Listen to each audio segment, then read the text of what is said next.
Okay, welcome everyone. This is the May 14th, 2024 Seneca County IDA meeting. We have a quorum. Let's get started. So we begin with the minutes of the last meeting, which was now 7 weeks ago, something like that, March 21. Does anyone have a motion to approve the minutes? So moved. Second. Any discussion? All in favor? Aye. Any opposed? The minutes of the last meeting are passed. Number 2, approval of the financial statements. Mr. Kernan, you have the floor. Thank you. I'm going to start off, on a quarterly basis, we do an analysis of the changes in the balance sheet as well as the P&L statement. In this case, we're looking at a 3-year period, which is comparing the first quarter of '21 with the first quarter of '24. When we look at the assets, our assets decreased by $1,121,000 between those two periods. And to make up that change, our checking accounts are up. Yeah, just, I guess, I read, we're, what, a few pages into the packet, because we're looking at, Yes, that's so we're probably Yeah. about 5 or 6 or so. Yeah, so for everybody, it's this Okay. page. Now, that's, what's not reflected on that particular schedule is the net change, which I'm referring to at this point. Okay. The net change in our checking and savings was $276,000 on the plus side. Notes receivable current portion were down $82,000. Lease receivables were up $98,000. Accounts receivable down $35,000. Total current assets were up $256,000, which is the net of those numbers. Notes receivable long-term down $96,000. Fixed assets, which is the most dramatic figure in this analysis, are down $1,550,000. And that's due to property dispositions that took place, number 1, in the fourth quarter of '21, again in the third quarter of '22, and the fourth quarter of '22. Can you say about which assets those Yes. were? Exactly. Yep. Other assets were up $13,000, again, comparing those two periods. And the net total assets, again, were down $1,121,284, but this most significant number being the change in our fixed assets. On the liability side, current liabilities are up $286,000 for those two periods, between those two periods. And long-term liabilities, $120,000. Total liability net change between those two periods is $406,000. On the equity side, we got a net change of equity of $1,783,000 between those two periods. And again, the major change in that particular number is reflected because of the change in the fixed assets. So the fixed assets that Bob is referring to that have been transferred between 2021 and now. Most recent was the fire training facility at the depot. Mhm. Then we had before that, I want to say the sewer line transfer was in 2021. Yes. And then we've also had, I think officially the Hillside transfer hit the books in 2021. That's right. Sewer line. So those are, as long as I'm not forgetting anything, those are the 3 that have contributed Yeah. to that decrease. And then the one other thing that I want to note, because he pointed out that our short-term lease receivable has basically gone from nothing over the first couple of years in this chart, all of a sudden up to 98,000. That was related to federal accounting standard change, where our payments that we get annually from Del Lago as part of the original agency fee agreement now have to be considered a lease. So that's why you go from no short-term lease receivable all of a sudden to having that, because that standard took effect. And that was a 2022 change when that took place. And the fluctuation in the long-term liabilities, from third quarter 23 to the fourth quarter 23, 370 to 120. And these are, for those of us who may not have been part of the organization when these things got established, these are big moves. They're not necessarily operating moves. That's exactly right. When you look at the change in the balance sheet, other than the fixed asset, which is very significant, the other numbers roll in fairly close. No. So, And of those fixed assets, again, for the benefit of those of us who are not part of the board when they may have come onto our books, were they on our books due to our intentional acquisition of them, or were they parked here? I would say the sewer line issue was not. Okay, We needed to absorb that. okay. And that was a big number, obviously. The rest of it, Hillside yeah, was parked here. yeah. I would say, okay, so the sewer line, the reason the IDA owned it is because the IDA helped pay for the debt financing of it with a pilot agreement with Mhm. Petro. And the Yeah. ownership, there were various sort of intentions over the years that kept evolving as things changed with the towns and priorities, and it basically just transfer never happened until the county finally decided they wanted to roll it into their, existing sewer districts. It took time for that to come together, Yes. yeah. So that's why we owned that for as long as we did. I think when that came off the books, it was worth about $1 million or just under in assets. As far as Hillside and the fire training facility, I mean, those were both transferred to the IDA initially as part of the depot redevelopment. Right. Hillside, obviously for a long time was actually leased by Hillside Children's Center, and so Right. there was really never an intent, as far as I know, to do anything beyond that. And then when they decided they didn't want to occupy the space anymore, it kind of became a question of what to do with it. Yeah. But no one ever probably realistically Yeah, thought the most depot of all was these, ever going to be. most of all these transactions, we ended up with them as part of doing something. Yeah. Making something happen. It wasn't really the intent to own these. Hillside, you would have hoped they bought it. The sewer district should have went a long time ago. So these were just part of making something happen. Some held on longer than we ever wanted it to or anticipated. But none of these were done with the intent of it creating an asset that we would own on the books. They were opportunity situations, Yeah. basically, yeah. So are we gonna have the same distortion of our bookkeeping around Willard if we have to accept it? We don't know, Well, we'll get to that. Yeah. We'll get to that later. but that's not an asset of Not the yet. IDA. Right, No, but what I'm it's saying is we have the Well, there's prospect a of. potential. Yeah. We'll get to that. Okay. I'd like to take a look at the March to January changes as well. There's a sheet on that as well. Our total assets at the end of March measured $4,159,000. Which page? That's a small decrease from our January position of $4,164,000. And when I compare that to March of 2023, the asset base at the March of 2023 was $4,210,000.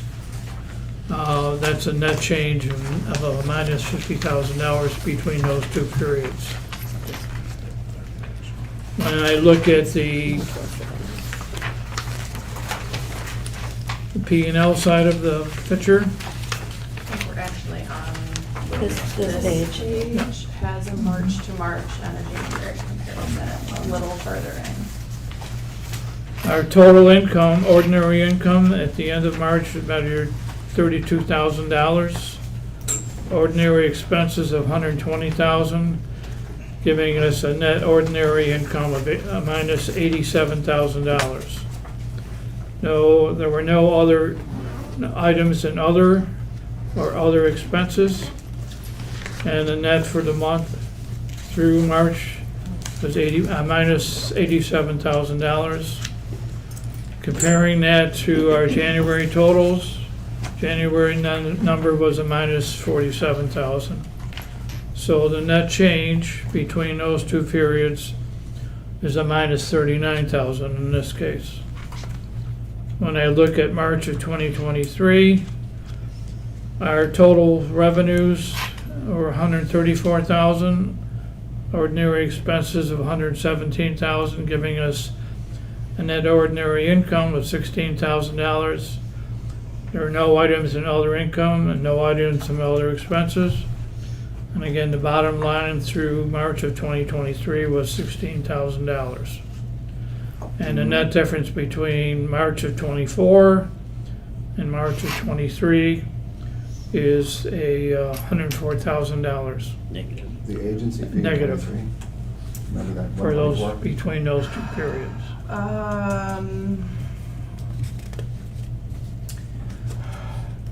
The Hang on one second. For, agency fee number in March of '23, Yeah, that one. Yeah, I'm trying to remember which Yeah. project it was. yeah.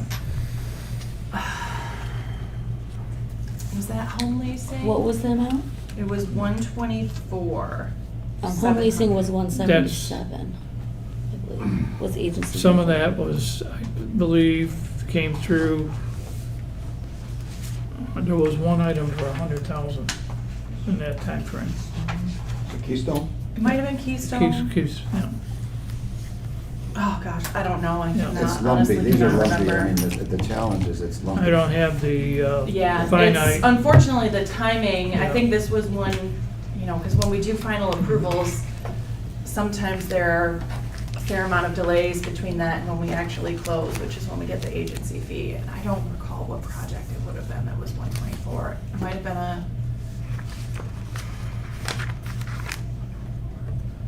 I don't have the defined number. Except I mean, maybe- Wilkins? Wait a minute. Would it have been Wilkins project, really? What year was it? 23, 23. in the beginning of the year. First quarter. I may have that here. I think it was, you know what, I think it was the Wilkins project because it's 1% of the capital cost. It was Wilkins, it was 124, yeah. Okay.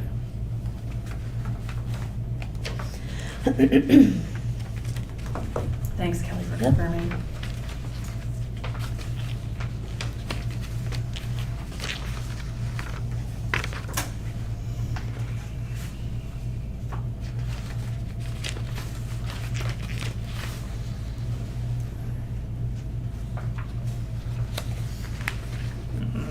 See the net, see 21, 27. Anyone else have other questions for Bob? No, nothing here. There's a lot of numbers in the quarterly reporting, Yeah. along with graphs. I find sometimes people looking at graphs have a better sense of what they're seeing, because you can see it graphically. I would like to continue providing that. I think it's important.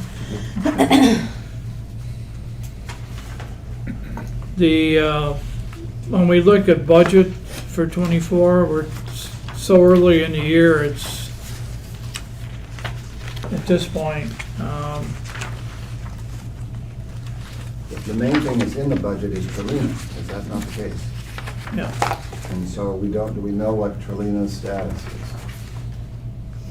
That's a big number, obviously. That makes up most of your income. Yep. And that's been a carryover from '23, actually, so. Mhm. I think from before that even. I think we approved that project down to 22. I think it was split 3 years.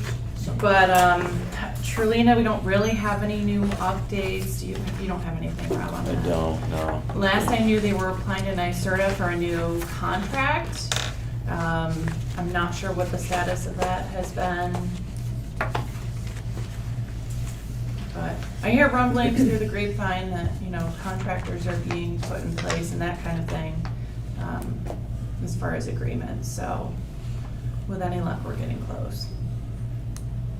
Maybe the question will be, will this actually be a 2024 event? I mean, we don't know that at this Yeah.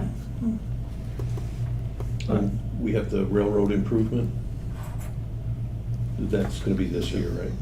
Railroad. That's the Is grant. that- Earl Just a Martin. pass-through grant. Oh. That's just pass-through. That's just- Yeah, that's a pass-through. That wasn't something that was reflected in our budget because we passed our budget before we applied for the grant. Didn't know we were gonna be, that was a last-minute application, but that'll be a pass-through. Right. And we're still waiting at this point to hear from the state as far as contracting for that grant, so I would be surprised if we actually saw any kind of payment pass through us this calendar year. I think it'd be more likely to be next year. New York State doesn't work very fast with those kinds of things. Okay. Kind of what this raises for me is we have a pipeline of projects, but we have to keep an eye on the pipeline of projects and not rely on the big kind of undetermined timing of projects like Trulina and the other solar projects. I mean, Right. we can't rely on that. Did you want to continue? Was there more?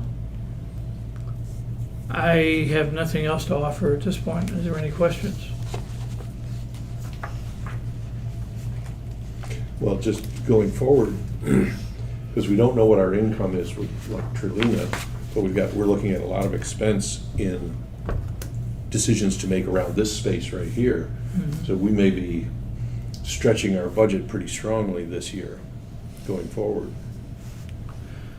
Well, I think our cash position is strong, Yeah, I mean, we got enough money to play with. so, which is, I think, a plus. Mhm. Decision what's gonna happen with this building obviously is important to be determined, so. And that's on today's agenda. It's on today's agenda. Okay, any questions for Bob? Do we have a motion to accept Bob's financial report? So Motion made. to accept. Second? I'll second. All in favor? Aye. Any opposed? Motion passes. Thanks, Bob. Next on the list is the discussion of the architects and engineers' interior design schemes for the new IDA office, which we're currently sitting in. How would you like to handle this? So I want to introduce everybody to Ed Anori from Beard's Lead.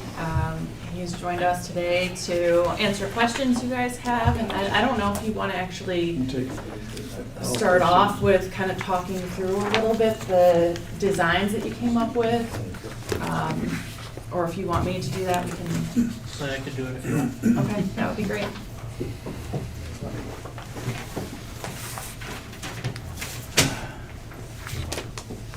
And you guys have printed copies of these in your packet. They're attached to a memo that's on IDA letterhead.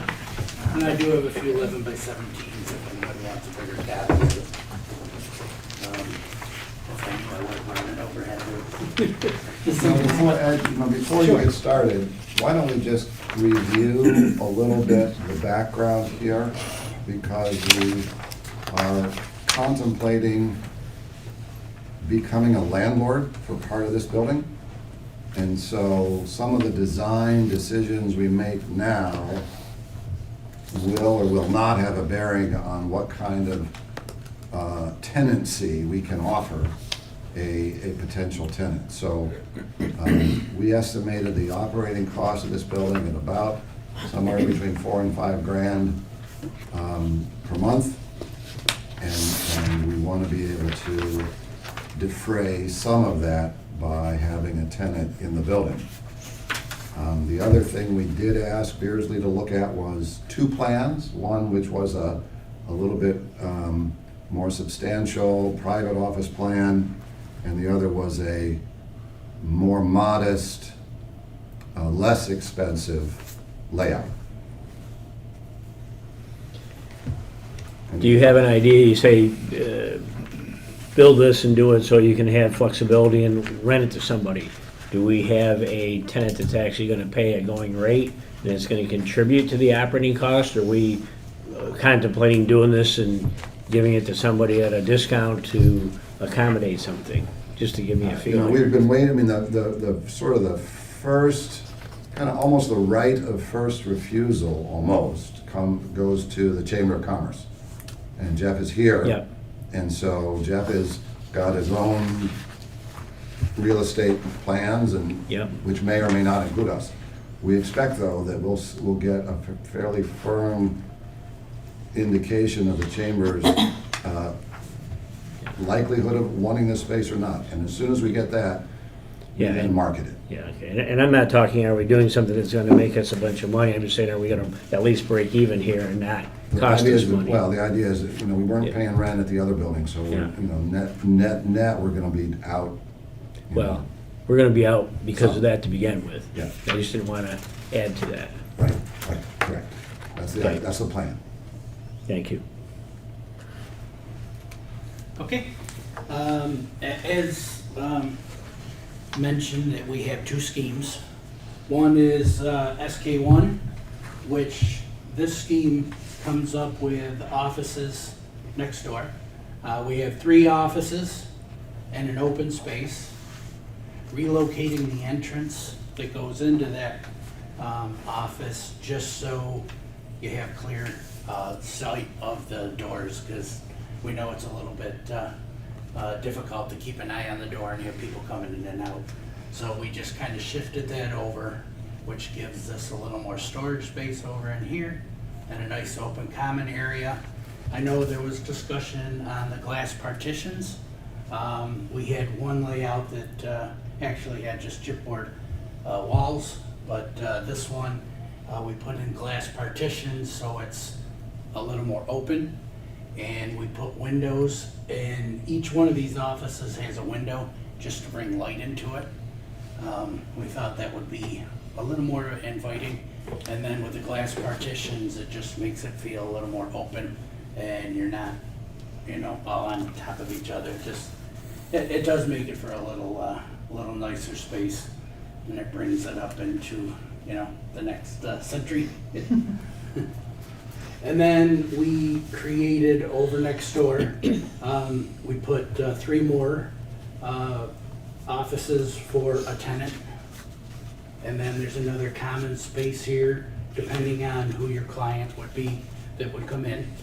And then we actually put glass partitions across the way over in this conference room, so you could have 2 more conferences.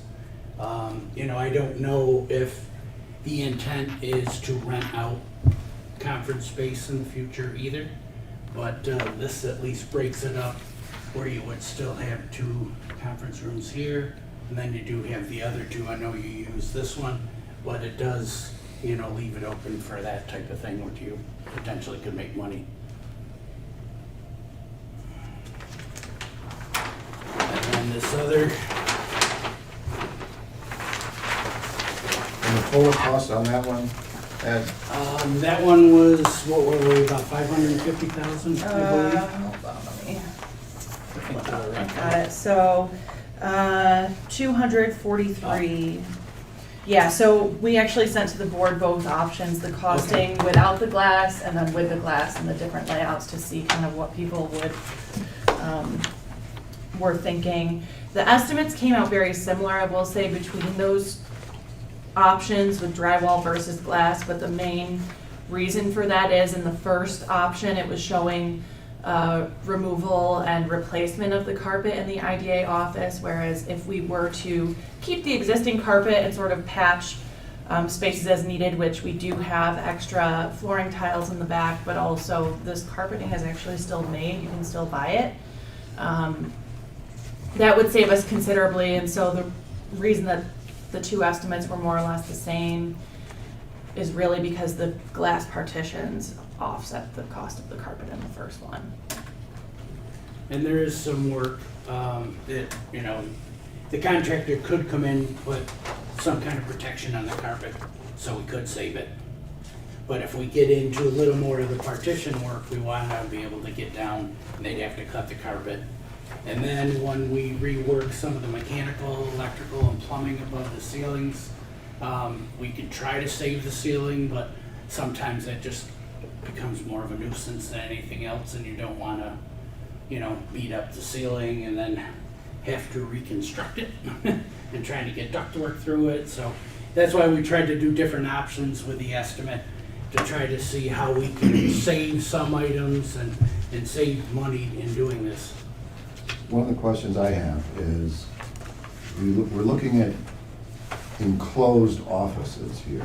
One is enclosed fully sheetrocked, and one is enclosed with glass. And so if the difference is the glass versus the sheetrock, if we were not to have enclosed offices, what would that do to the cost estimate? Just leave it as is? No, say partitions. Half height. Oh, partitions. half-height partitions? That would take out, you know, probably about a third of the cost. Just a third. Yeah, because the partitions, when you put the partitions in, it usually comes with the furniture to hold it up structurally. Sure. So you end Yeah. up buying furniture, which you already have furniture, so I know it's, I see, so that's a whole. because you have the countertops, you have the, yeah, Yeah, and then trying to run all the electric through it and stuff like that, that's a, you know, probably a swap, interesting. yeah. Then you have to deal with a lot of crosstalk noise, because you're not isolated. Right. I'm a big believer in crosstalk noise, but I may be in the minority. And I guess, yeah, I've got a few list of questions. Sure. Again, a lot of them on more constructability. Mhm. I guess the first one is timing, essentially time between we approve to go ahead with a project and it's actually completed. Right. Any How estimate long on sort would of that take? time in months? You know, looking, you know, at the design side, it probably wouldn't take us more than 4 or 5 weeks to come up with the drawings for you. And then trying to get contractors, we know that's a little bit of a challenge right now. But I would say construction wouldn't be more than 2 to 3 months, because I don't think anything here is special. Most of it's off the shelf. You can get the glass fairly easy if you went with that route. So you're probably talking 5 to 6 months, top to bottom. Yeah.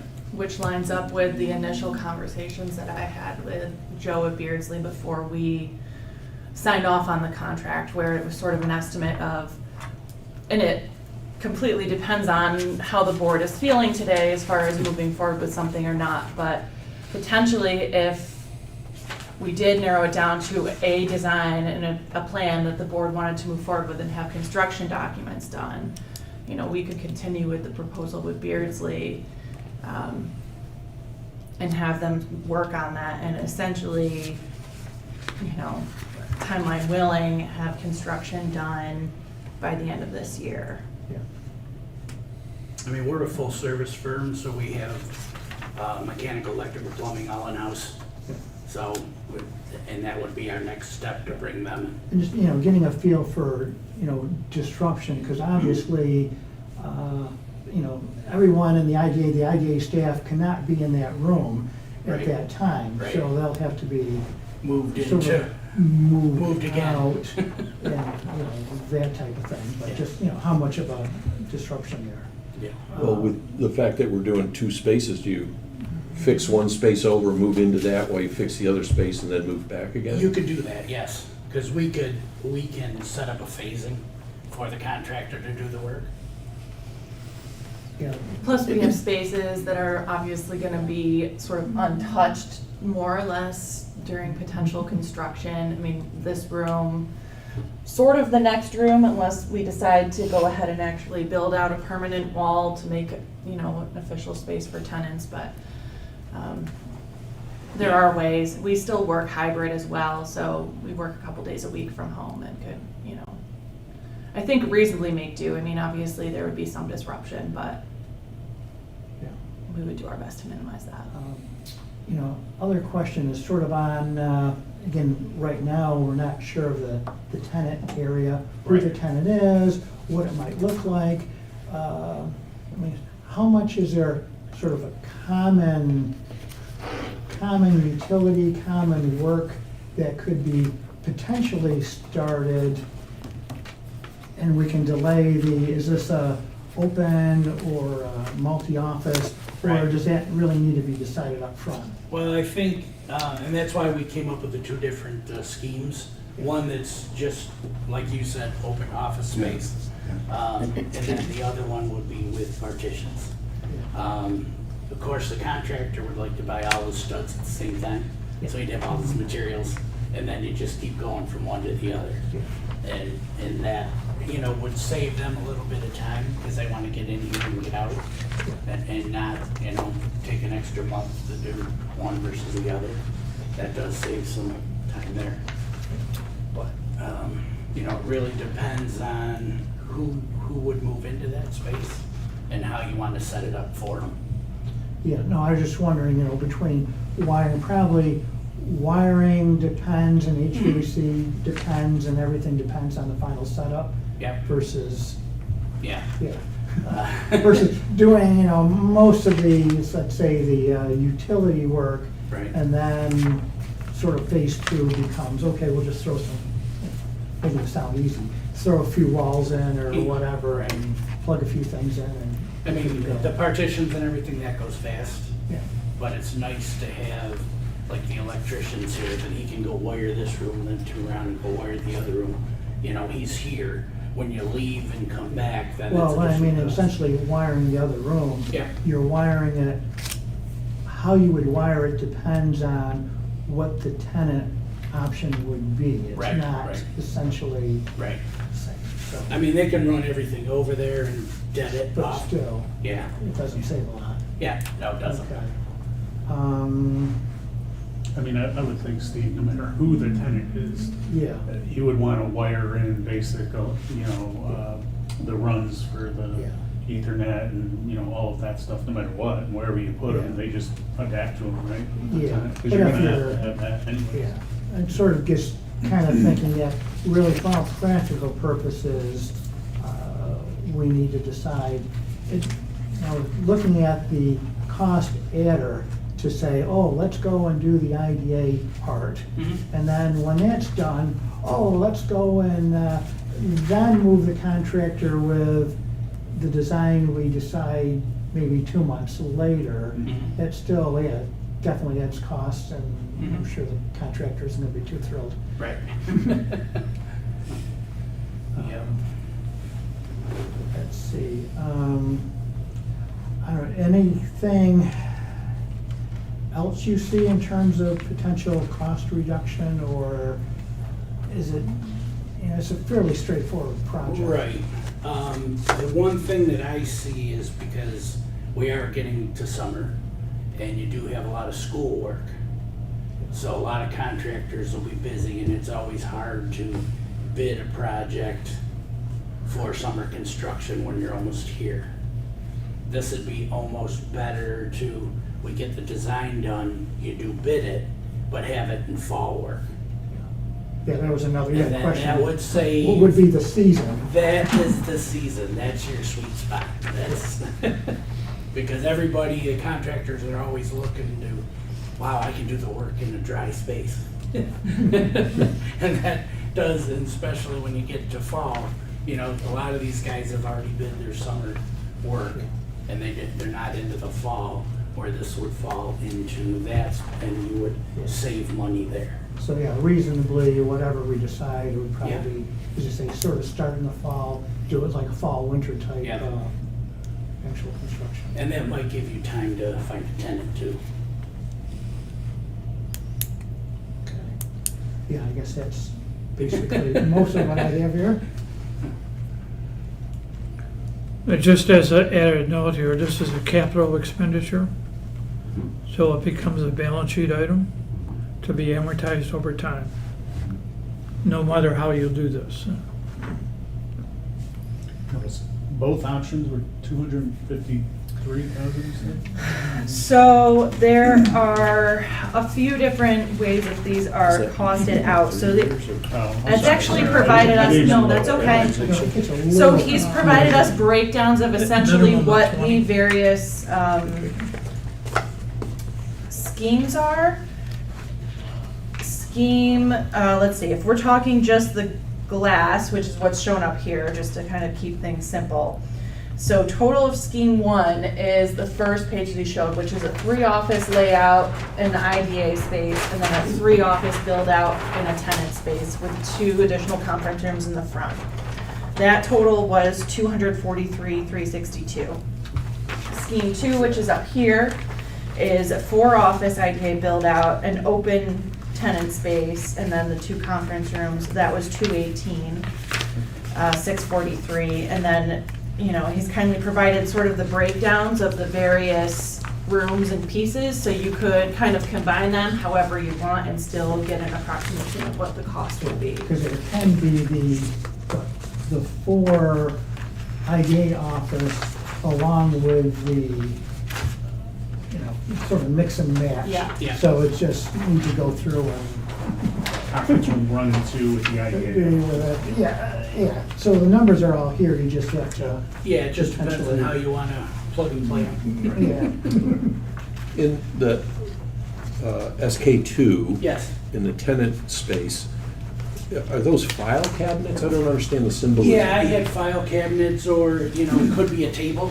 I don't know, you know, what kind of tenant you would bring in and what space they would need in a common space. And then this is the open office with, like cubicles? Yes, correct. No, which is? This is- SK2, the tenant space. Yes. Yeah, right here. Yeah.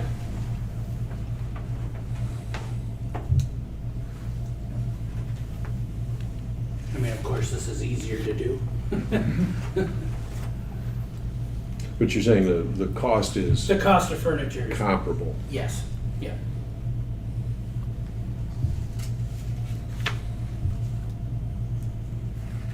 The existing HVAC was designed for high occupancy, lots of people in here.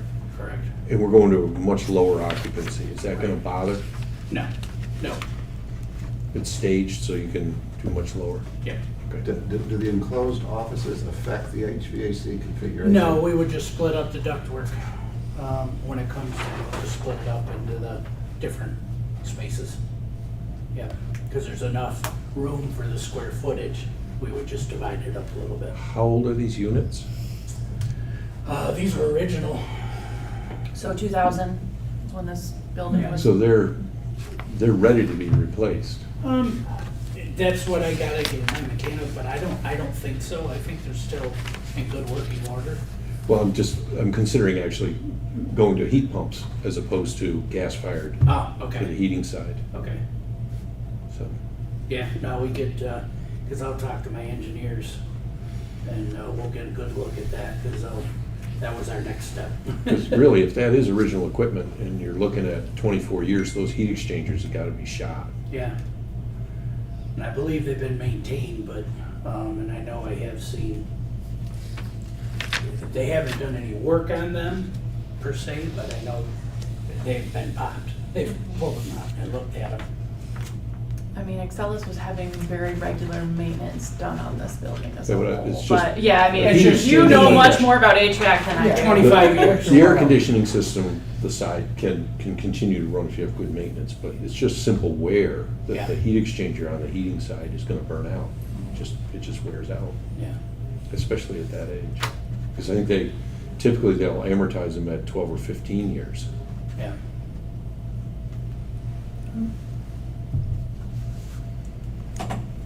So is this a decision we have to make today?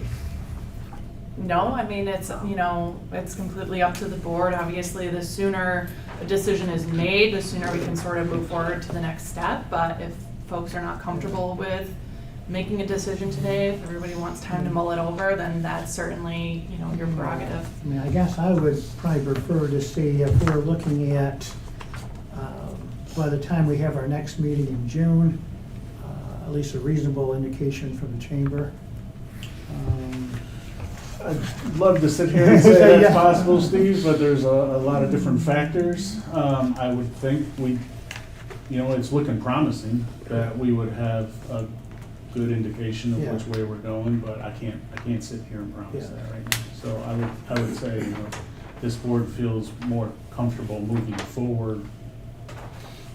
That's a decision the board's gonna have to make, because I just can't predict what's gonna happen. There are some things out of my control. Yeah, Well, it looks like we still have quite a timeline ahead of us. also. Right, exactly. yeah. Yeah, So I sure. think, I personally would prefer to wait till, next month, and by that time, what are we gonna do, especially try to finalize the IDA portion at least, and get that, essentially put everything together, since most people are looking at this really cold for the first time. Is the tenant space more or less rentable or leasable with solid partitions versus flexible partitions?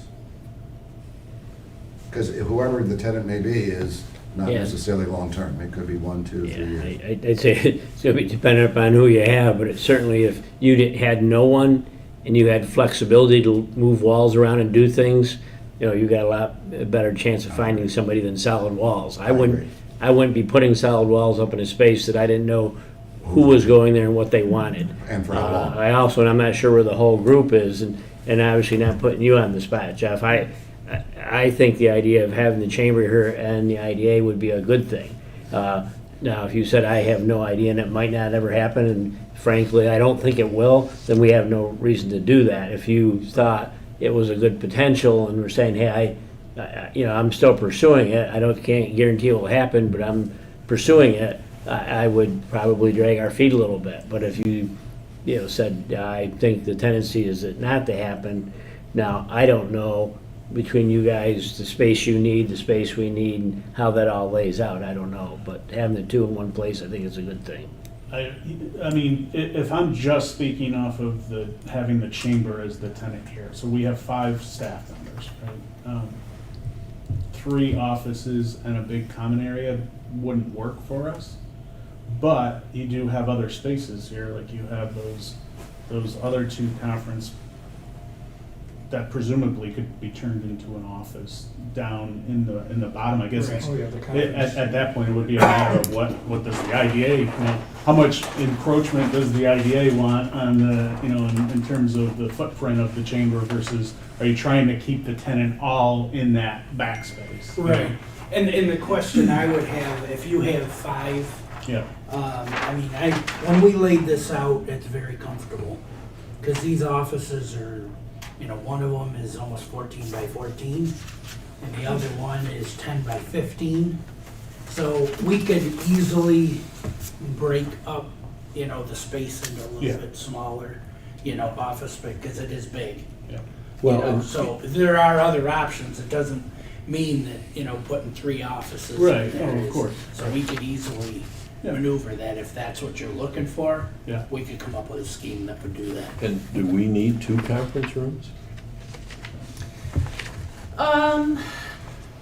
I mean, maybe not. Well, knowing this big one can be separated into. The thing with the front is that's a big space. I mean, you guys have seen walking in our table out there, there's sort of more room out there than we necessarily need to have just one conference room. And anything we learned from the county building was always, that conference space is always sort of at a premium. There's always people that are looking to have, meetings or whatever. not Obviously, gonna it's be not com- that big of a deal when there's just 3 of us, but if we're sharing with another tenant or someone, you want flexibility of, having some, various meeting rooms. But you're not gonna be fighting with the county for a space for a conference room like you are today, you always had a million people at the county, I'm sure, looking for the space. If you're just here with one other entity, it would seem two conference rooms like this that could be opened up and shared and kind of go back and forth. I don't know how often you're using a conference room. We have a lot of conference rooms at the bank, and we have a lot of meetings and a lot of things going on, and they all get signed up for and they all get coordinated, and it works pretty well. Yeah. And we have a lot of meetings, not just ours, but other entities. Or So, potentially, not that you'd want to necessarily lose the conference Right. room, but if you split, conference room B, the conference room on the right, in half and added, part of that to the tenant area, took out this wall and made a larger conference room A. So essentially you have conference room A is 1.5 times the size, and then add the tenant room, another 10 feet or so. I mean, There's a lot of different things. the other thing I'm thinking just too, from the IDA's perspective, is there's an opportunity, might be talking about one tenant for this space back here. There's an opportunity for multiple tenants at the same time. I'm thinking like the SBDC or something, renting out maybe one of those conference spaces for whatever meetings once a month or more, So there could be an opportunity to have multiple tenants in this space. That makes sense for. That's part of why I would like the front space to be, a couple of extra conference rooms, because we have talked before with SBDC and even with Empire State Development about not even necessarily a tenant agreement, although I think that could be a possibility, especially if they were providing, service more regularly to businesses around here, but even just to bring them in a few times a year to do, sort of office hours in Seneca County, because SBDC right now is based in Onondaga County at OCC. And the furthest they sort of come regularly this way is Auburn. They could use this space rather than dedicating the space across the hall. I'm not saying dedicate it to a particular tenant. The thought was that we have, sort of our own regular meetings, that a potential tenant or partner like SBDC or somebody else might have meetings, and the ability to have multiple things going on at once, instead of, oh, you've got your meeting book, so now we can't, do anything. We don't have a conference room to step into. And also, I will say, if we decide or are considering what to do with a tenant space, open or not open, having conference rooms makes it a lot easier to do an open office layout when somebody has an important meeting or a Zoom call or something. They have a space they can go to that's private.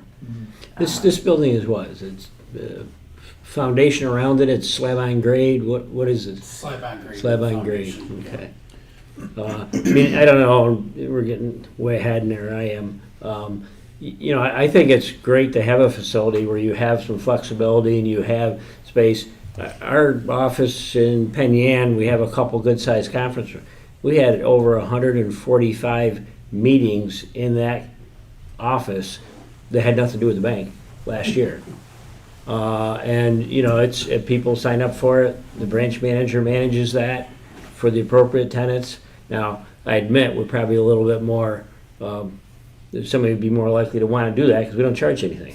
I was just going to say, do you charge? No, but there's a good demand for that, and it gets a lot of really good use. And I'm getting ahead, but this is a pretty simple building. You have some site space here, you have good parking, and if you said, hey, we're gonna go in and do renovation work, and we wanna add on one section to the end of this and put 2 more conference rooms in or something, it wouldn't be that terrible a thing to do. It's just a matter, is there that kind of demand around? Does that help see this as a focal point where businesses and places come? And, frankly, we use our Farmington space up there. A lot of businesses that come down out of Rochester that are looking to have meetings in this area know about it, and we don't give it to just anybody. It's got to be the right client, but we have a fair amount of meetings that people come down for and do that. So if people wanted to have meetings here in this area and they came here, or there was meeting with you or the chamber or whoever, I think there's a real value to that.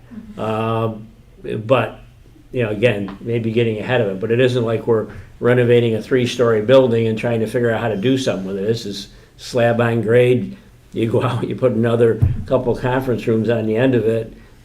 You even can, all of ours are set up to where you have that part, the conference rooms that we give, the technology, the bathroom and a little kitchenette, that area is all locked off. You can come in with a fob and open up the conference room, get into where the bathrooms are and do that with a fob, and that doesn't let you into the rest of the place. So you could do an addition on here where you have conference rooms, another small bathroom and a little kitchenette.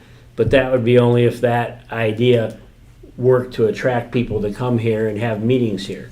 But again, I don't want to hold anything off. We're here, we need to do stuff, and that's fine with me. But I think thinking about some of these things and trying to figure out a few ideas with the aspect that building in the fall or even across the winter time is a lot more people looking for those jobs than there are summer jobs. Might be a good thing to think more of these things as you're doing that. And frankly, I wouldn't, even if you were doing that, I wouldn't wait too long to talk with and potentially identify a couple contractors as options. These people are, contractors are busy, extremely busy.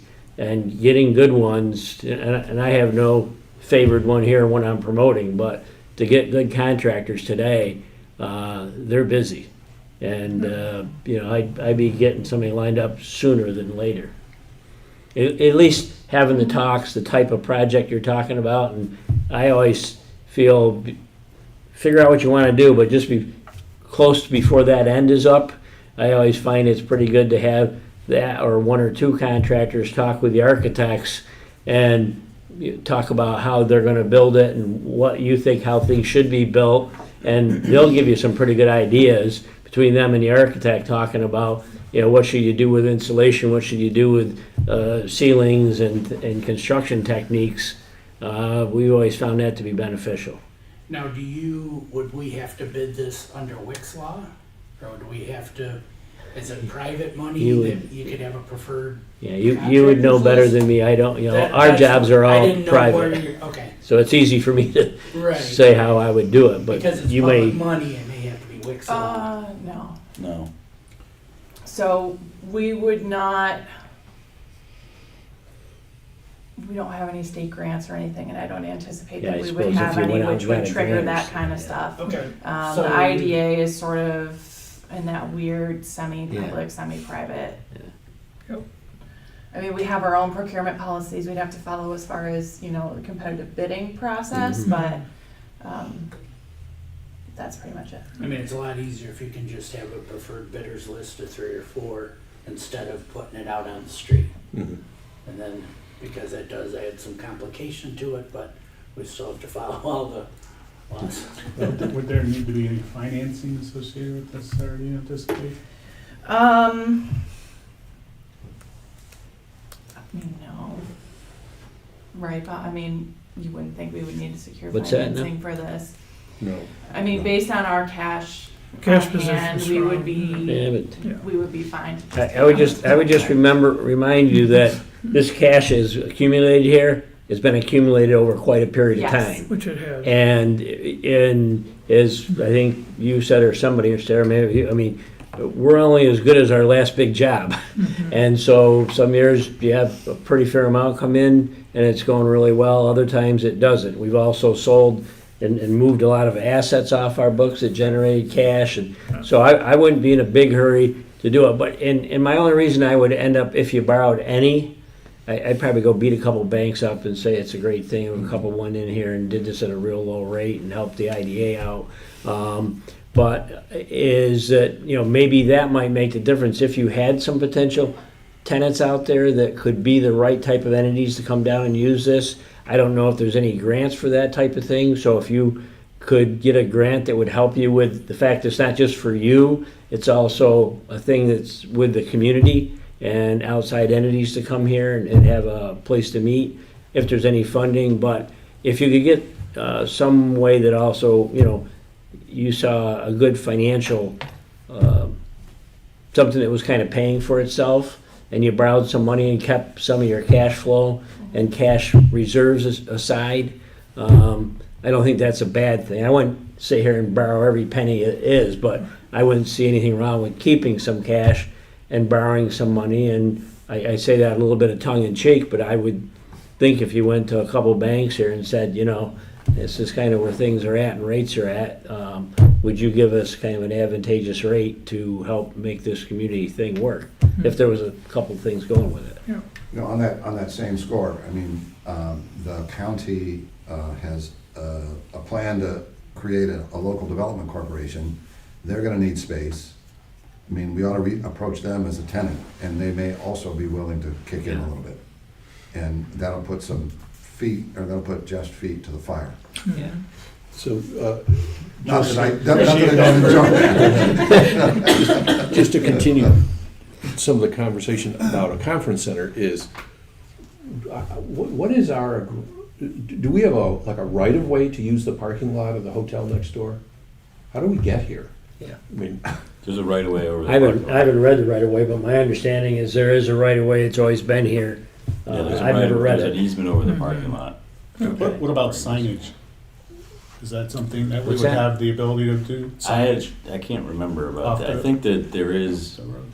I think that is included. There is an easement for sign, but I'd have to look to make sure of that, Jeff. okay, because it's awkward to say the least, but also, that's a major part of their business is conferences. So we could perhaps be an overflow for them to have like a mini conference center for them. But I think if we made plans for expanding the kind of conference activity here, they may take it as a competitive threat. I think there's plenty of those things going on, and I think, in some ways, I think that you could be an advantage to them.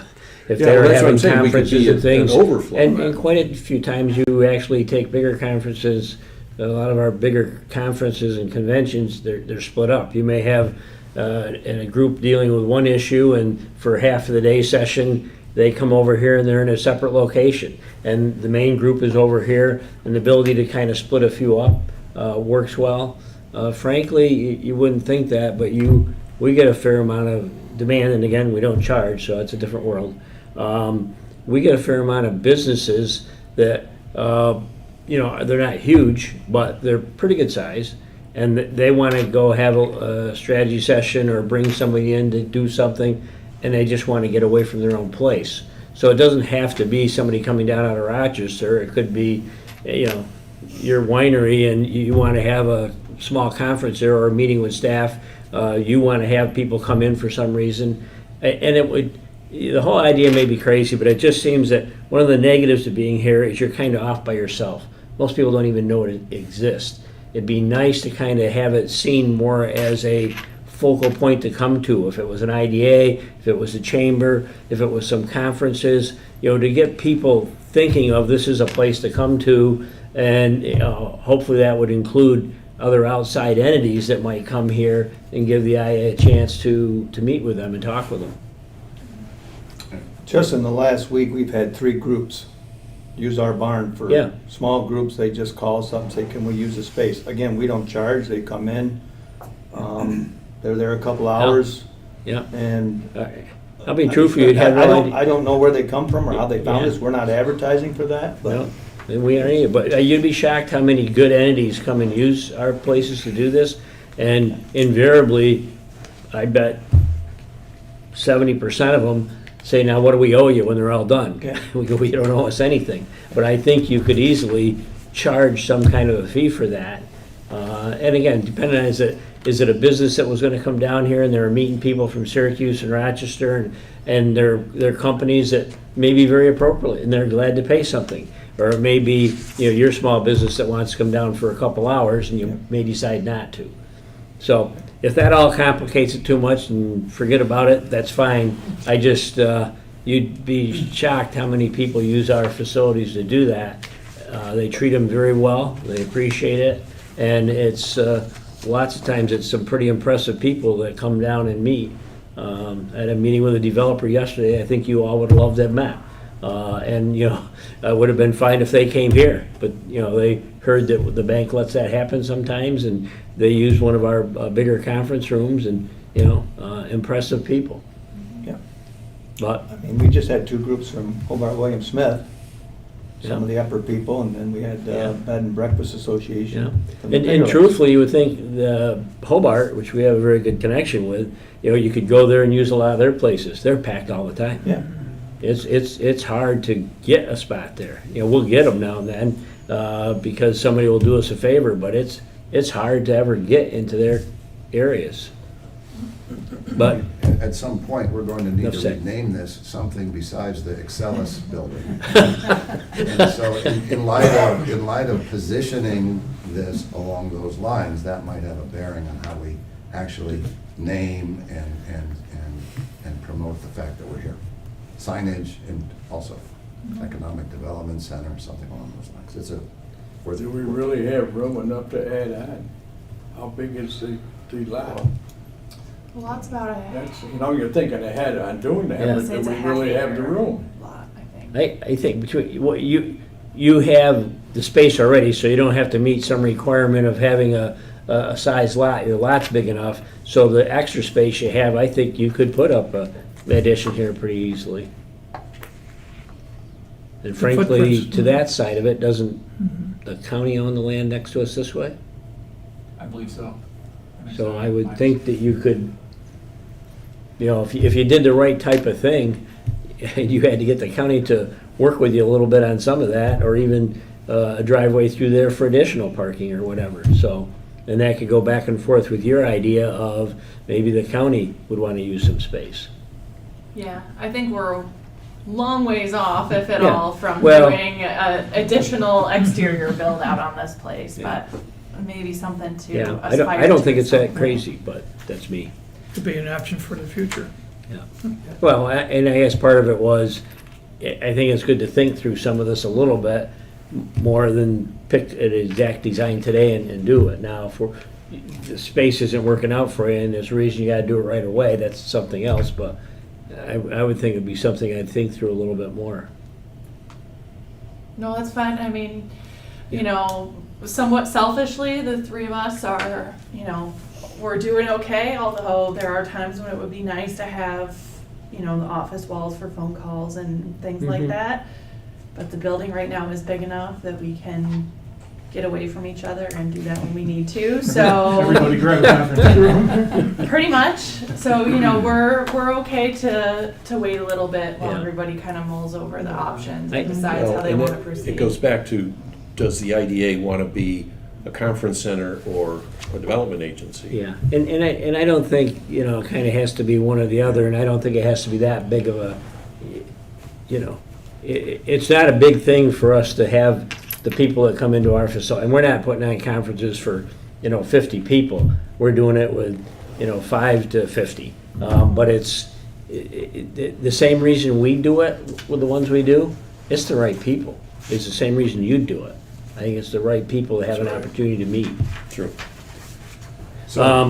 Okay, I had, after I messed up and tied up every time for 10, 15 minutes here, I had said I had to be out of here at 10, because I have a meeting I gotta get to in Syracuse. So, thank you for joining us. is there anything you gotta have voted on or not? We'll have a quorum even if you Good, have to go, okay. so. Thank All you. right, well, again, we hadn't got a chance to talk, and I wanted to throw that out, so, sorry to take up the time, but I thought it was something No, it's to good think about. discussion. Thank you, Kelly. And thank you, Ed, for putting this all together. So I think Yes. for now, we'll table it. sort of table this, and I'll be in touch with you as I hear more feedback, maybe from everybody. In the spirit of lining up potential contractors for the fall, should we plan to make a decision on this at the next meeting? Personally, I think we should have a better idea who our tenant might be. I think I don't think, well, I would say we should move ahead and let the potential tenants realize that we can't wait forever. That's right. We cannot wait forever. And so I'd say, let's I would propose we plan to make a decision on this at the next meeting. And what that decision would be on which of these two plans we think is the most appropriate for the building. And we've got two options, though there's not a big difference in price, but one gives us more flexibility, One gives us a little less flexibility. Neither of them are unworkable, I think. How does that sound to everybody? Sounds great. Do you want to have a small group meet halfway and kind of like iron out things so the presentation is a package? Or do you feel this is enough of a package? I think we have a staff for that purpose. Okay. And I would also say, I think somebody mentioned it here, I don't think it has to be one or the other. I think when it comes to, you use cubicle, we do both, but you use cubicles or you have drywalled offices. I think certain people need an office that are on the phone with a lot of confidential stuff. I also think the idea of having one or two other smaller conference rooms worked out great, because if I'm having a meeting or I'm going over stuff or talking with the accountants or something, if I don't have an office but I got a small conference room I can go to, that gets done a lot at our place, where people are in a cubicle or other space, but when they have meetings, they go to one of the small conference rooms. We have smaller ones and bigger ones.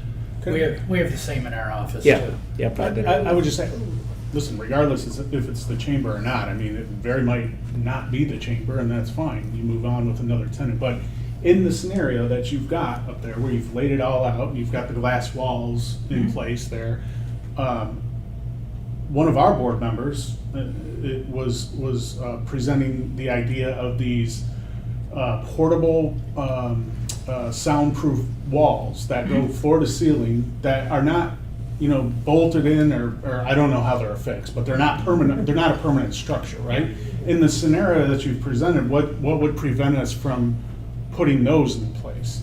It wouldn't. So, Yeah. I mean, that's that sort of. Right now it's an open. That sort of a design, you could put those soundproof floor to ceiling, and you'd have the wall there, right? You don't have to sell me on that. So, I mean, so it's not necessarily a permanent fixture, but it's using that model that is a permanent fixture, right? So, I mean, that could be an option. Absolutely. Yeah, you have to build it with the open and everything in mind. Have a good day, folks. Wiring or utilities See you, through the Tom. movable partitions. And I'll just know, I don't know these two individuals here at all, but Mozine's a really good architectural firm, so I'm sure they'll give you good advice. Have a good day, folks. Thank you. I mean, I've worked for 40 years in open plan offices, 40 years. So it's doable when you have a sufficient private office space to move into. The reason it works is because people know what's going on. It's for flow of mutually beneficial information. It happens in newsrooms of newspapers, watched All the President's Men. It happens in financial trading floors. Go visit a Bloomberg office. There's a value in having transparency and mutually beneficial information available to everyone in the room. That's all. That's my argument for open plan, but I realize offices are needed in certain instances. So we'll vote next time. All right. Anything else on that topic? Ed, You thank need a you. motion Yep, to thank table. you. Thank you very much. If you need That's nice anything. work. That's nice Yep. work. Appreciate it, and you're free to go if you have other places you need to be. We Yeah, still have whatever a few you, other if you need me, things, you don't, but that's fine. I'll follow up with you afterward if there are other comments or questions from any board members Okay. as we kind of prep for our next meeting. And Thank if you. people have thoughts they want to share or whatever as far as any of these plans or combinations of plans. My only thought is the open space thought. That's fine for the IDA, that's fine for the tenant. Between the two, I think there needs to be a wall and maybe a separate entranceway, because you never know who the tenant might be bringing in that is none of the business of the IDA, and vice versa. That's just my thought. I just think, I like the open plan, but there needs to be some privacy between the tenant and the IDA. Well, we were putting, this is a solid wall here. This was a solid wall here. Okay. So there But is. but I'm even talking more across the hallway. Well, you're talking more security. Well, maybe. Essentially, maybe. you're Because you don't know security. who the tenant might be. And some of their customers might be somebody that doesn't want their name, that the IDA sees, oh, they're over there talking to so-and-so, and I'm just not thinking that's good business. Yeah. I think that wouldn't be a good fit generally as far as tenants go, because the problem with doing that is, we have shared bathrooms and kitchen between both. Yeah. And in order to build out additional would be extra expense that we really don't need right now. So was the plan for the tenant to use the entranceway on the end or to use the same entranceway here? Same Okay. entranceway, have the same, I mean, obviously the idea would be that if we needed to for security reasons, I mean, we'd have a lock basically on the main door to get into our office, and they can have a lock on the main door to get into their office, sort of, and have that kind of extra security at the end of the day. If you leave, you need to make sure your files and everything are fine. But I don't think it'd be a good fit for us in general to have a tenant where they're that worried about confidentiality that even, us possibly seeing someone come in to have a meeting. I think that just wouldn't be a good fit with this particular building.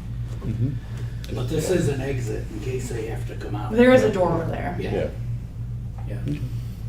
and it's got a sidewalk that Yeah, goes out to more the parking egress lot. than- So yeah. it could effectively be sort of a separate entrance that they might want to default to using, but wouldn't be required. Putting cameras around the building is probably a smart thing. Because then you'll know who's coming and going Yeah. 24/7. Yeah, I just, seriously, I'd want to have the IDA office lockable, secured, and not just, Which open technically it is not, 24/7. these doors can all be locked, there's already, obviously it's not really an issue right now, but. Yeah, so, and that's easy to do. Okay, Okay? thank you. Yeah, thank you. All right, next. Sarah, the groggery. Yes, so this was a bit of a later addition to the agenda, mostly because we were waiting on the town of Fayette to do their zoning approvals and the seeker review of the groggery project, but that has been completed. So we held a public hearing for this project. I guess, let me go back a little further. As you all probably recall, a couple months ago, the folks leading the Gregory project came in and did a presentation to the board. We then held a public hearing for the project in the town of Fayette. We did not have anybody attend the hearing or formally submit comments, although I know Jeff has mentioned to me in the past that he's had a few people just come into the chamber office and express some concerns, but nothing that was officially submitted as part of our public comment process.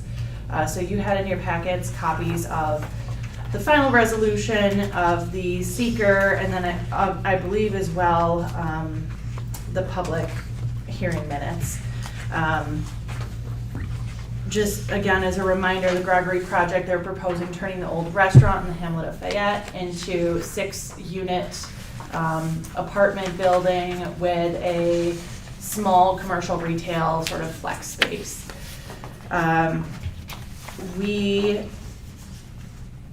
We're sort of going through the process of considering what is our standard 10-year pilot, which is codified in our UTEP.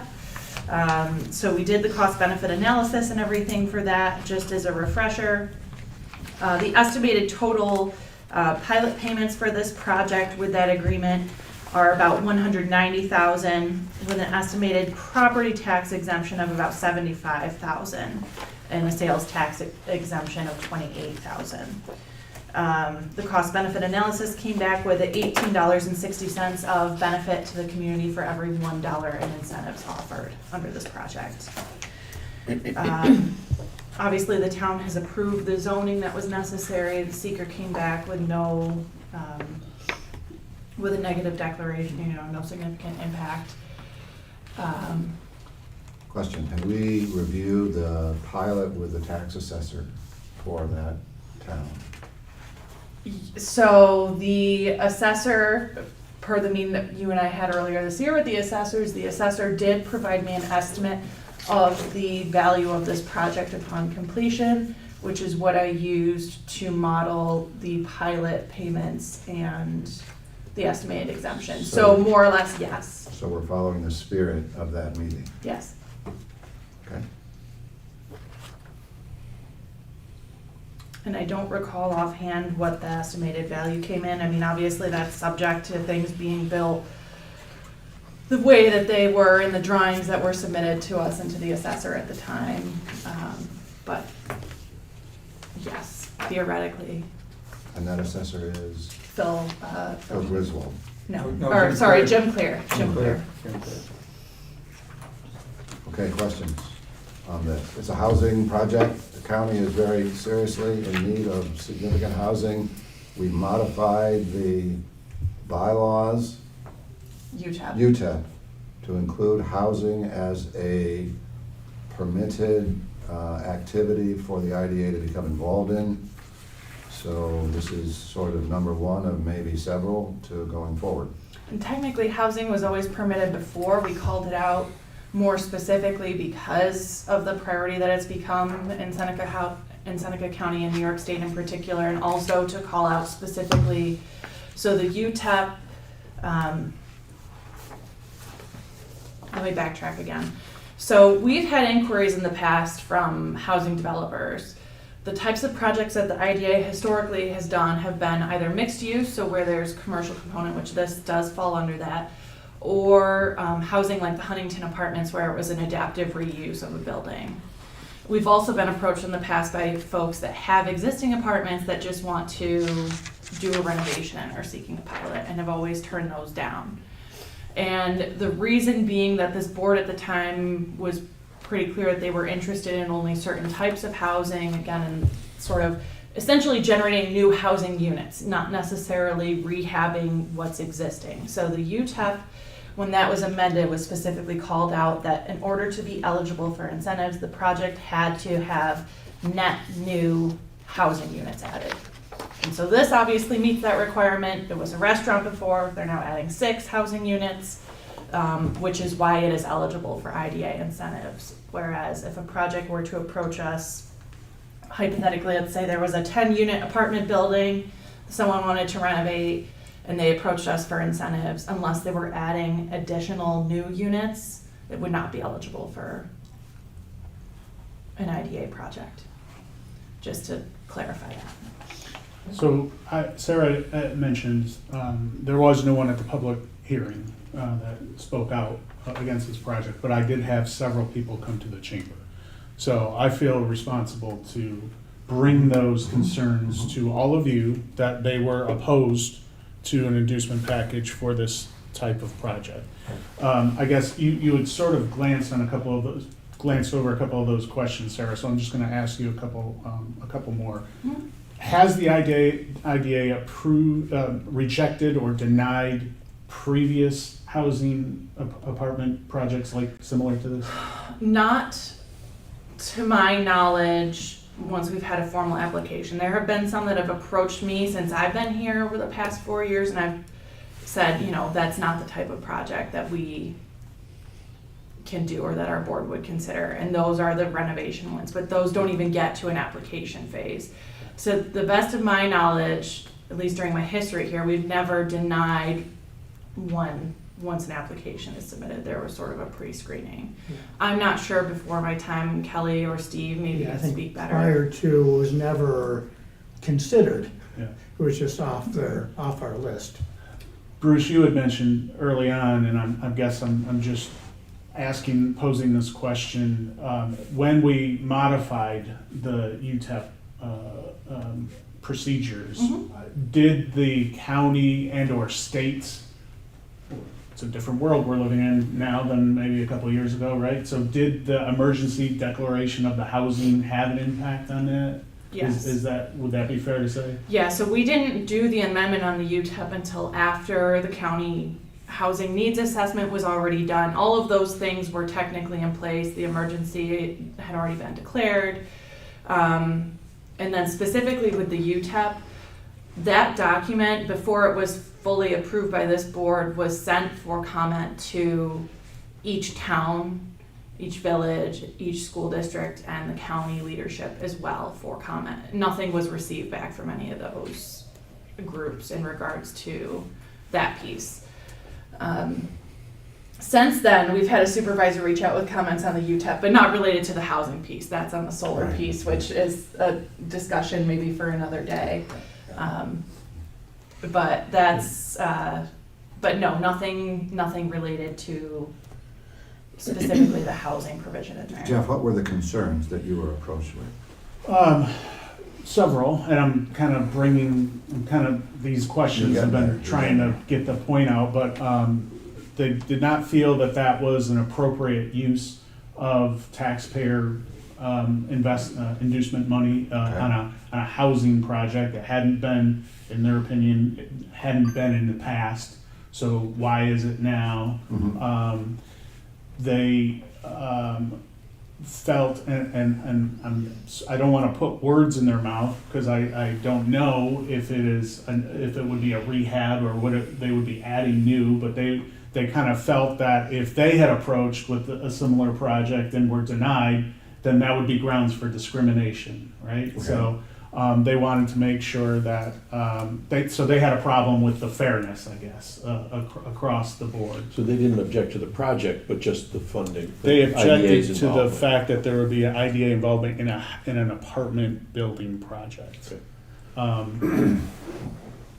I guess two other questions that I had. One would be, has the town of Fayette provided any comment or feedback on the project? I mean, I know no one expressed concerns, but other than not officially. Right. I reached out to the supervisor when this project first came to us and just said, just want to let you know this will be coming up on our agenda. Has there been anything, going on? Are you hearing, any dissent with this project? Are there any issues? And at the time there were none. And obviously it's gone through the town sort of planning process, and in some ways that is about as much of an endorsement as you can get from a municipal entity in that regard. Tom maybe can speak better. We haven't had any negative comments at all. I mean, it fits right in with our revitalization program for the hamlet of Fayette. Okay. And we signed a memorandum of understanding that this will be permitted in the town. And quite frankly, we're hoping it'll be a catalyst to spur other development in the town, and kind of clean that whole town back up again. So. And on the topic of the IDA not having been willing to address those kinds of developments in the past, well, times change. Yeah, I think it's a priority for us in Fayette to move projects like these forward, where we can renovate buildings into housing. Everything we've seen so far the work they've done has been really good. But we haven't had anybody come to the town with any negative comments toward this. And thank you. That's great information to have. So I guess the last question that I would say, and kind of for the benefit of all of us, would be what should be the criteria for this board to consider in, I guess maybe there would be no difference, right, between any other project that comes before the board or an apartment building, right? What should be what is the criteria that this board should consider when it considers these inducements? As I recall, when we changed the UTEP agreement or statement, it was because housing is a critical part of the infrastructure. We got to have workers, and that was the rationale for extending our authority into that realm. And it was net new. I mean, that seems to be the principal characteristic about the UTEP. This is net new. This is new. For our housing, that is really the most basic criteria. Otherwise, it's the same method of evaluation that all of our other projects have. We have to do a cost-benefit analysis. That's the exact same regardless of project type.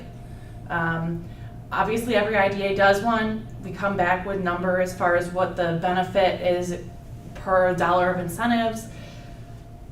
Do with that what you will. We've never set, and to my knowledge, no other IDA has set an actual threshold of it has to be sort of this ratio. But then additionally, we did add a scoring rubric recently when we did the UTEP update, and that was a way of deciding whether or not a project could receive an enhanced incentive package. This one is not being proposed for that, but we still kind of went through the steps of scoring it anyway. The factors that we considered in that rubric, which again are the same for all projects, include some things like housing because of the need for it and because of the priority. So there are measures in there that, you know, projects can score points if they're a downtown revitalization type of project, which this one I think scored points on that because it's a hamlet project. Adaptive reuse. There's points in there for brownfield redevelopment things. There's points in there for housing. There's points in there for mixed use development, local developers, locally owned projects. There's points for that. MWBEs, all of those kinds of things were taken into consideration. This project scored a 9.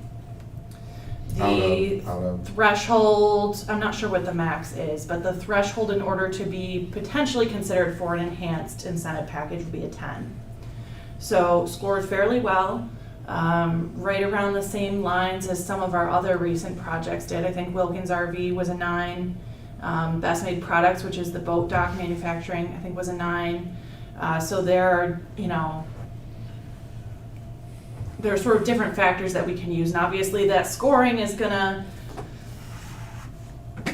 be impacted somewhat based on the project, but the types of things that we're considering are, you know, housing would be a priority. So whoever this person is, and you don't necessarily have to name names, but you know, whoever they are, if they came to us with a project and it met the IDA's criteria and it, you know, if it made sense for them to want to move forward, we would obviously give them their due consideration per those guidelines. There would be no, you know, discrimination happening as far as that goes. And just so everyone here is aware, I referred them on to Sarah once they came in the chamber, so it doesn't sound like they followed not through. reach So out.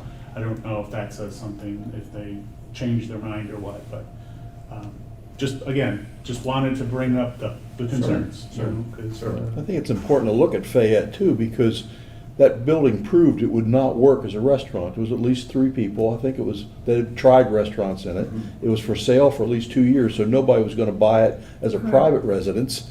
You have to, it's gonna fall down one of these It's days if sitting somebody there didn't do vacant. something with Yeah. it. So this, to me, is a good use of that building in that place. And my question was, did anybody question you about that location? Would they have been okay if that had been in Seneca Falls doing it versus the Hamlet of Fayette? That didn't come up. These two did not Yeah, raise okay. that issue That's good. specifically. Well, I'm finding a lot of people, that there is a conversation out there that the IDA is a waste of money or a waste of effort. And it sounds like it may be an echo of that. They're saying, you know, like, you know, these people would have done it without you. And why are you giving away tax dollars? I've heard a lot of that lately.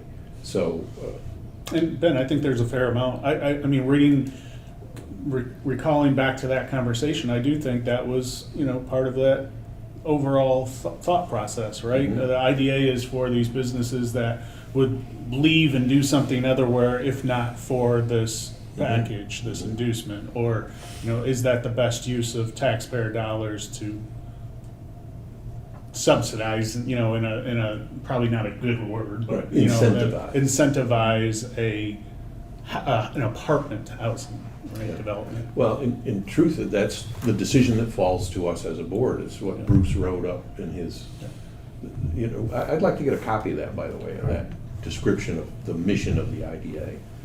I mean, I don't know that people see that for instance, employment since 2000 to 2023 has really remained flat in the county. And so, okay, you can just accept that, or someone can be charged with doing something about that. And I understand the issue around, you know, providing tax breaks for entities that maybe wouldn't proceed without them. Well, someone's got to prime the pump here.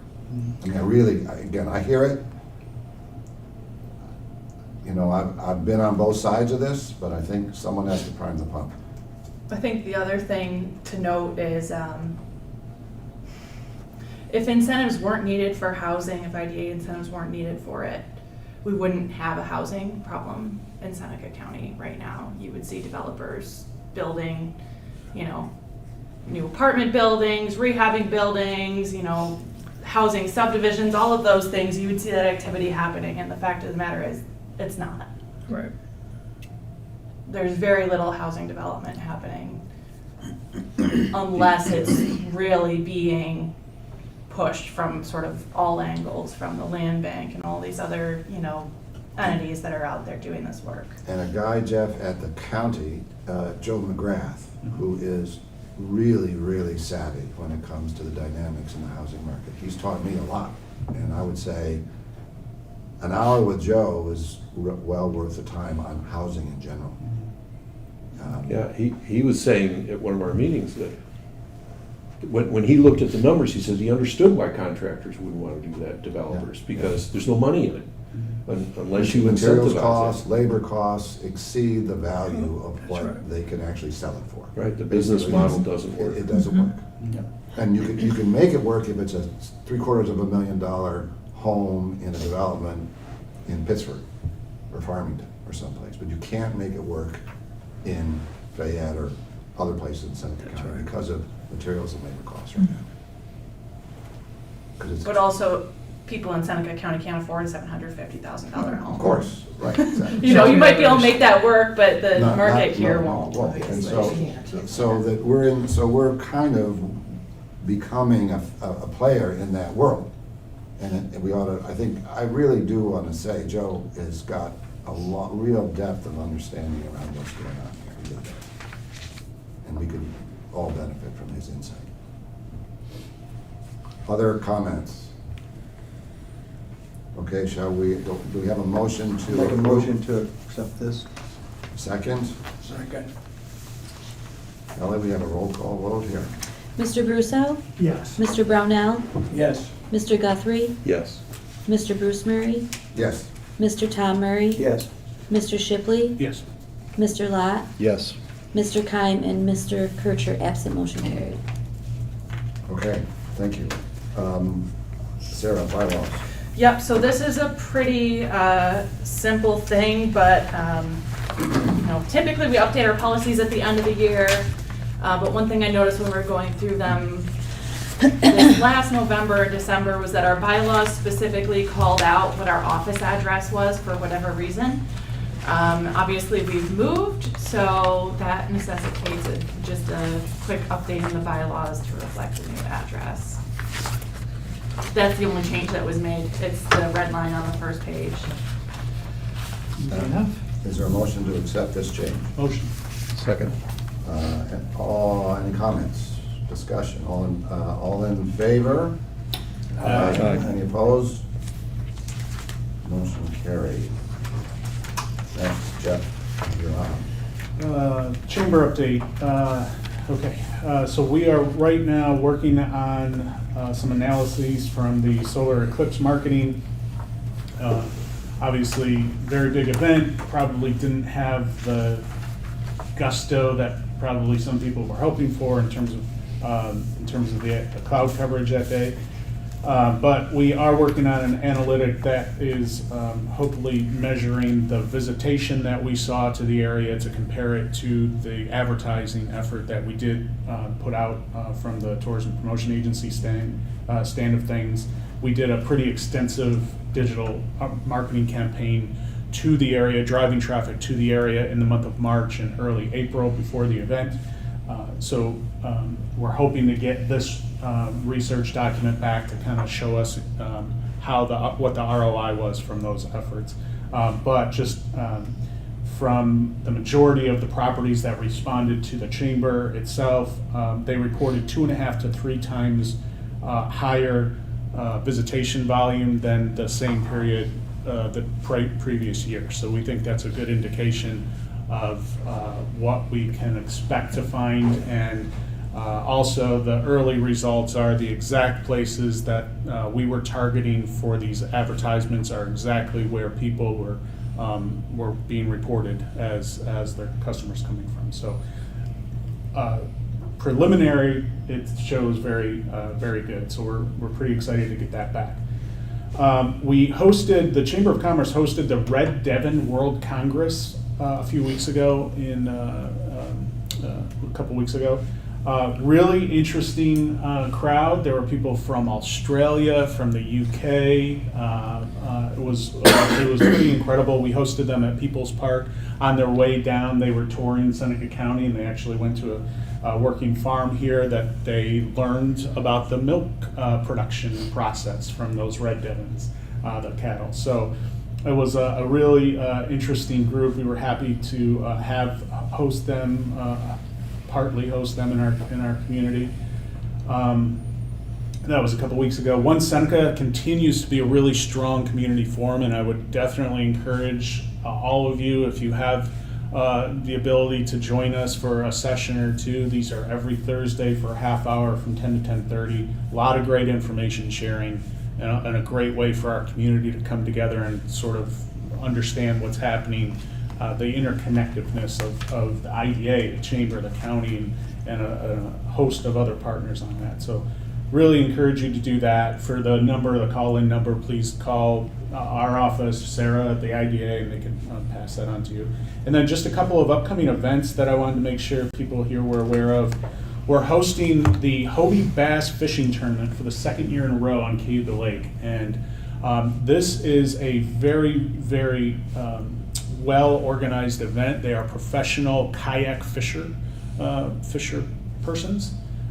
They come with, they're about to descend on the greater Seneca County area. They fish on Cayuga Lake, up and down from Ithaca up to Seneca Falls.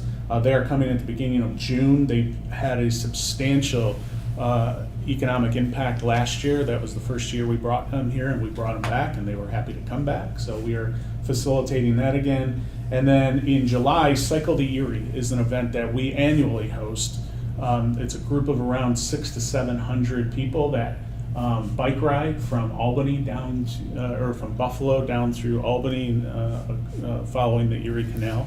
Again, quite a bit of economic impact is felt in and around the northern end of Seneca County on that day, Seneca Falls and Waterloo. So a couple big events coming to the area, and we're excited to be a part of that. That's our update. Thank you, Jeff. Ernie? Yes, excuse me. They were working on the water authority, and got a new director to come in the finance office. So we're working on quite a few projects right now to see if we can get infrastructure going, and some of the same things we're talking about here.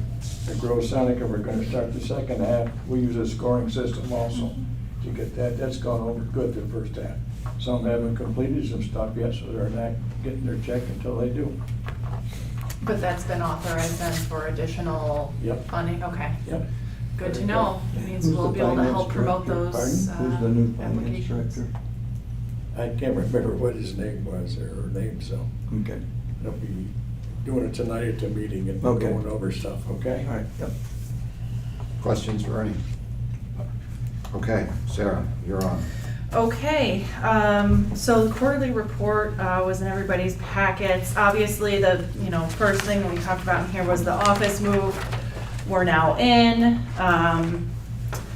Just if it's of interest to anybody, we've estimated we've spent probably 120 hours doing our prep for the move between the three of us, as far as the packing and all the sorting and all of that kind of thing. The actual move itself cost us just under $2,000, so it actually wasn't nearly as pricey as I was fearing it was going to be when we were first making those plans. And then obviously today we talked with the architect about design options for this building, but moving on to sort of our more traditional things that we include in these quarterly reports. So our business retention expansion program, which is BRNE, you'll see that abbreviated in here. It's in full swing so far this year. We've done 22 visits. As of the time that this report was done, we may have done another, 1 or 2 since then. But to 18 different companies, so there were a couple that were repeats for various reasons, either, potential projects on the horizon and, need to have more frequent touch points. So one of the things that I believe it was Seth that mentioned it, the end of the year, when we gave our end of year report, was trying to give a little better insight of not just the number of visits, but what the outcomes are of those. And that's something that we're working on. It's kind of a tricky target. I mean, as of right now, what I can share is a little bit of the types of information that we share with these businesses, the types of programs that we refer people to.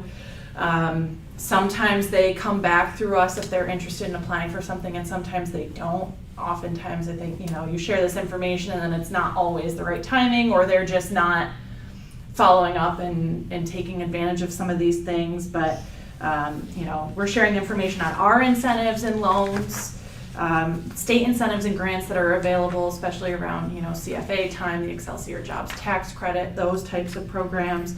The county has on-the-job training initiatives for folks. There's also customer service training program that FLCC is looking to start up that we are starting to connect some companies on. And actually, there are a few that have expressed interest in that, so that right now seems to be one of the more popular things. We don't have too many details yet, but it's evolving.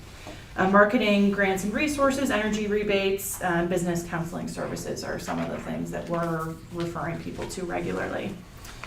Of the 18 companies that we've visited, they account for 12 of the potential projects in our pipeline out of 39 total. I know we've talked about this before in the past too, that number is sort of a abstract one. There's some that realistically may never move forward. There's some that I think have a pretty good degree of certainty that they would move forward in the next maybe 5 years. And there's a lot of variation sort of in between on all of that. Of those 12 projects out of the companies we visited, 7 of those were newly added as of the beginning of this year. So activity seems to be picking up, at least on the business side. There's, interest in projects. We've received 2 pilot applications this year, one obviously from Gregory, which we just did the approval for, and then another from Savion Energy. They did a presentation to this board last fall, I think in September, on the North Seneca solar project they're proposing in the towns of Waterloo and Junius. That wasn't on the agenda today for an inducement resolution, as they're wanting to get their application complete first to the state for their 94C siting process. So right now we have the application in hand. We're just sort of waiting on their timeline to move ahead. And then obviously we've held one public hearing, which was for the Gregory project. The other, project note is that the DOT, as you all are aware, awarded the IDA the pass-through grant for the rail upgrades at the depot. That was a $1.5 million grant, which will benefit Seneca Dairy Systems, Keystone Mills, Finger Lakes Rail, and others with those upgrades.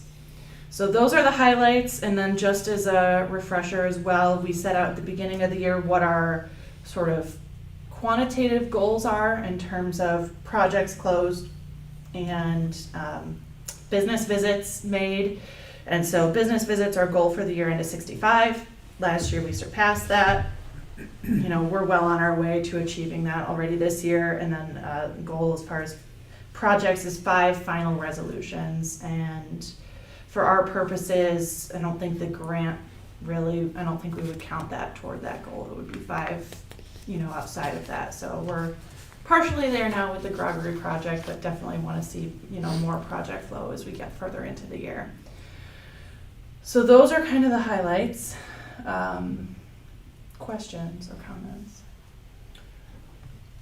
Do you see increase in certain types of businesses that are potentially coming to you with projects now that, how do I say this, that are traditionally Mennonite businesses? I mean, we see 3 businesses here that are Mennonite owned on the, with the grant process that would supplement them.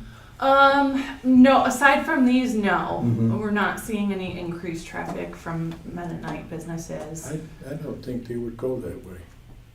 They do it on their own. I'm not Well, talking to them at home. I mean, they're changing. They're changing, that's what I'm saying. It's- I think they're all. Yeah, I mean, take Keystone, they wouldn't have done this Yeah. 10 years ago, but they're Mhm. changing their Yeah, thought process. They don't changing. have. There is, It's their own, or, there are actually, now that I think about it, there are probably 2 projects in our pipeline that are Mennonite Really? businesses. Yes. I think those are actually reasonably certain to go somewhere, maybe not this year. This is what I'm within saying, the is next couple that years. since, I'm gonna just But say- overall, not really yet, haven't Right. seen a big influx. To me, this is typically of their community, is one person will do it, they'll wait and see how it works out for them, and then they gradually, wouldn't you say it, Ralph, Yeah. that's pretty much how it works? Yeah, and Keystone's been talking it up. They're Yeah. really positive And- about Yeah, what look they what got from Keystone's here. done down there. Yeah. That's a big Yeah. facility. they're And not- that's only the organic part of it. I know, they It couldn't would have been a do the lot whole bigger thing if because they. they didn't have the power Oh, for it. but- I know. But unfortunately, they've got power now. Yeah, They got it. yeah. Yeah, it's a nice egg is really doing us a disservice Yeah, around here. I agree. So, I mean, I think we need to recording push it. it. So you're saying Push this, on this is an area of NICEAG. opportunity? On NICEAG, yes, Yeah. but on the Mennonite community is an area of opportunity for the county. Yes, yes. Yeah. We, just speaking on the power issue, the Chamber of Commerce, we were just approached recently, we just welcomed a new member, Archaea Energy, which is across the street from Seneca Meadows, that they convert the methane into gas, I guess, gas energy. And they are really interested in, they're separate, it's not Seneca Meadows, it's a separate organization. And they are certainly interested in learning more about ways that can help the community when it comes to power.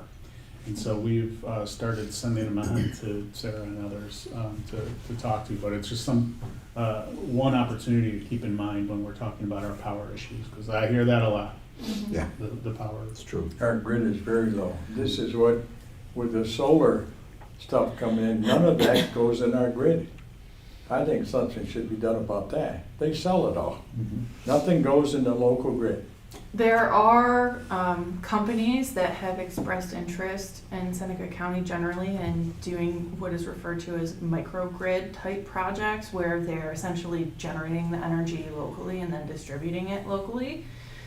So, as far as the types of distribution that we're seeing, still a fair amount of solar. A lot of the craft beverage producers have various, projects. Those ones seem to be mostly moving targets as far as timelines and things.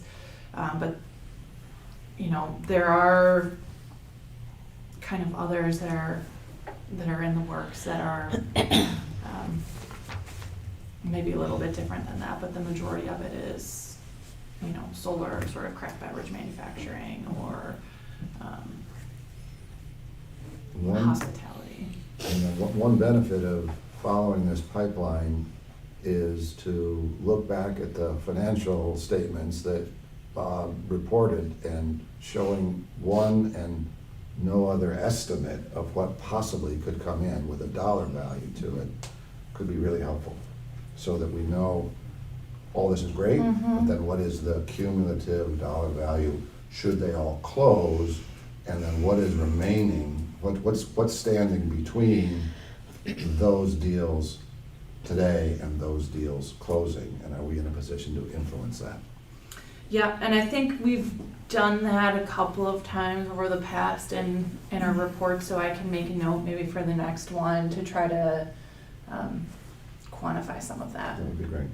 I mean, obviously, not all of these projects will have estimates for, the ones that are more intangible, we don't really have a sense of what the potential budget is and that kind of thing. But those also wouldn't be the ones that I would think would be likely to have a financial impact anytime soon on this organization. Questions for Sarah? Okay, thank you. Other business.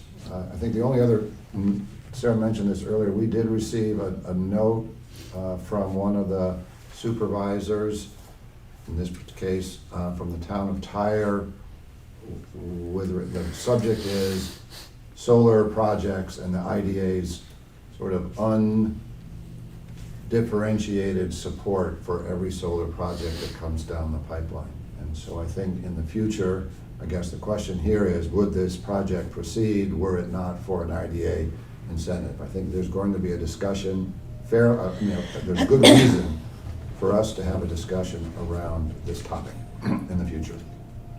Well, haven't we already, when we identified that ExxonMobil was one of the backers? For instance, yeah. That's But, it. yeah. So again, that's just teeing that one up for further discussion.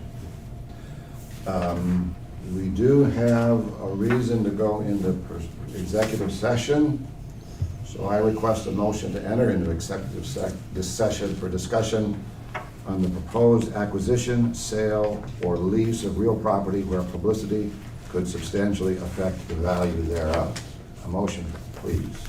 Motion. And thank you. And second? I'll second it. All in favor? Aye. Any opposed? Okay, David, can we go?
Motion to we're- adjourn. We've come out of executive session, we have nothing to report, and now I'd like a motion to adjourn.